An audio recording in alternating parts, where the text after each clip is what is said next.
थोड़ा विषय बदलते हैं और जो हम बात कर रहे थे ऑयल फील्ड अमेंडमेंट बिल की, उसकी बात करते हैं। देखिए, ओएनजीसी और ऑयल इंडिया में आज अच्छी तेजी देखने को मिल रही है। दरअसल जैसे कि हम बात भी कर रहे थे, कल लोकसभा में ऑयल फील्ड अमेंडमेंट बिल 2024 पास किया गया है और इस बिल का मकसद है ऑयल फील्ड सेक्टर के लिए कानूनी फ्रेमवर्क को बेहतर बनाना, ताकि निवेश को बढ़ावा मिल सके।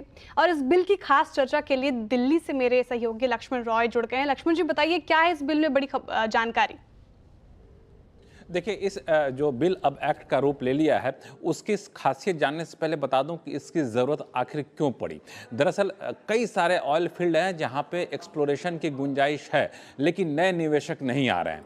दूसरी बात, कई सारे छोटे छोटे ऑयल फील्ड हैं जो निवेशकों को दे दिए जा चुके हैं, लेकिन वो एक्सप्लोर नहीं कर पा रहे हैं। तो इन दोनों ही समस्याओं को दूर करने के लिए ये जो ऑयल फील्ड अमेंडमेंट बिल है, उसमें ज़रूरी प्रावधान किए गए हैं। सबसे पहली बात कि निवेशक नहीं आते थे, इसके पीछे एक डर ये था कि एक स्टेबल स्थायी पॉलिसी की यहाँ पे ज़रूरत थी, जो मिसिंग थी। तो इस बिल के जरिए एक स्थायी पॉलिसी जो एक्सप्लोरेशन की, वो लाया गया है, ताकि निवेशकों को पता हो कि लॉन्ग टर्म में सरकार का नज़रिया क्या रहने वाला है। दूसरी चीज़ कि अब तक सरकार रेगुलेशन पर ज़्यादा ध्यान देती थी, अब रेगुलेशन से हट करके ध्यान का सरकार का फोकस फैसिलिटेशन पर होगा कि कैसे ज़्यादा से ज़्यादा ऑयल फील्ड एक्सप्लोरेशन पर ध्यान दिया जाए, इसके लिए फोकस किया जाएगा। इसके लिए single window clearance system, license की शर्तों को आसान किया जा रहा है, परमिट की शर्तों को आसान किया जा रहा है। छोटे छोटे जो लीज होल्डर हैं, उनके पास रिसोर्सेज की कमी है, तो दूसरे रिसोर्स के साथ अपना इंफ्रास्ट्रक्चर शेयर कर सकेंगे, इसकी छूट यहाँ पर दी गई है। तो इस तरह के प्रावधान किए गए हैं ताकि छोटे ऑपरेटर्स भी को सपोर्ट मिले,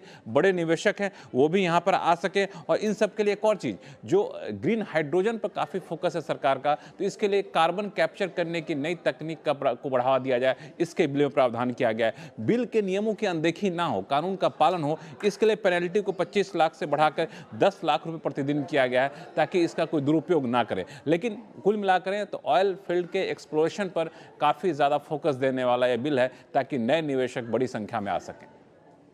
बिल्कुल, नए निवेशक बड़ी संख्या में आ सकें, ये एक फोकस एरिया सरकार का है ऑयल फील्ड संशोधन बिल के बाद, क्योंकि कॉन्फिडेंस चाहिए।